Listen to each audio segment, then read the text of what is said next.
welcome back to 6 and 6, where we cover 6 stories from around the world in 6 minutes or less. With that said, start your timer. We begin today in Brazil, where the Supreme Court has upheld indigenous land rights by maintaining the legal framework established by the 1988 Constitution, which determines territorial claims.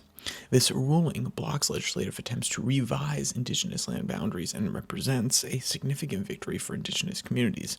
This decision has important implications for environmental conservation and indigenous autonomy, while rejecting agricultural interest arguments about economic development.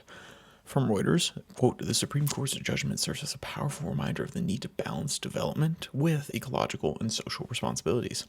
It marks a pivotal moment in Brazil's ongoing debate over land distribution and environmental conservation." Indigenous leaders expressed relief, viewing the decision as a significant victory, end quote.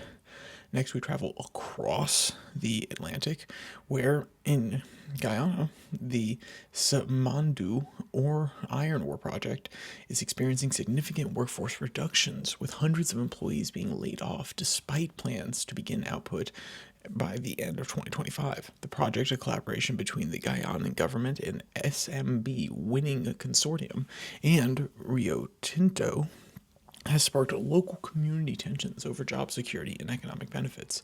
Mining officials argue these staffing changes are necessary for project optimization and meeting ambitious production goals. From Reuters, quote, "The promise of Samandu was one of jobs and prosperity. Instead, our people are facing unemployment and uncertainty. This is not what was promised," a local union leader said. Also, these layoffs are not part of a necessary optimization process to ensure the project's viability and success, a mining consortium official said, end quote. Next, we travel across the Atlantic again to the North American continent, where Canada's Shale information is showing promising research in the region in Alberta and British Columbia, offering significant oil and natural gas reserves. The area attracts cross-border investment due to its competitive extraction costs, established infrastructure, and favorable political environment. Technological innovation and effective resource harvesting are key drivers for companies exploring this emerging shale play. From Reuters, quote, "Canada's Montney Shale formation represents a strategic opportunity for U.S. energy producers, combining vast hydrocarbon resources with mature infrastructure and political stability. The technological advancements and cross-border collaboration are unlocking new potentials in this resource-rich region, offering companies a compelling investment landscape for diversifying their energy portfolios," end quote.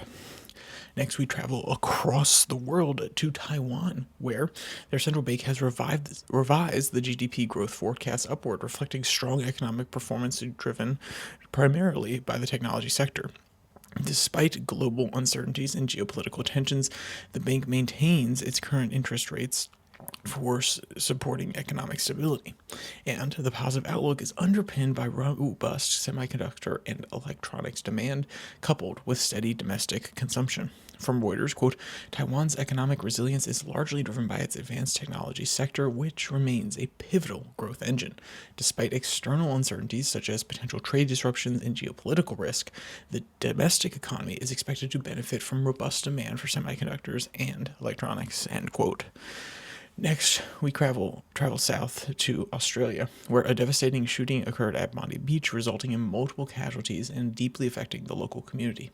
From Reuters, quote, "It's not just about justice for Matilda," said a community leader. "It's about ensuring no other family has to endure the kind of tragedy." Other residents noted the heartache felt across the community is palpable, as many come to terms with the sudden and violent loss, end quote.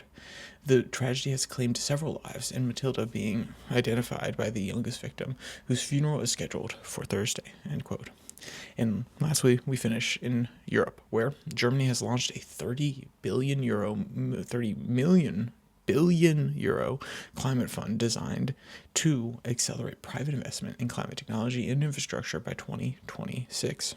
The initiative aims to achieve climate neutrality by 2045 and supports key sectors like renewable energy, eco-friendly transport, and energy-efficient building renovations. From Reuters, quote, "Our climate fund represents a strategic approach to engaging with the private sector in environmental innovation by providing targeted subsidies and risk mitigation," end quote. And if you want to read any of today's articles in their entirety, you can find them down in the link in the description below that like and subscribe button. Also down there, you can find the podcast on Spotify, Podcast, Podvine, as well as Apple Podcast.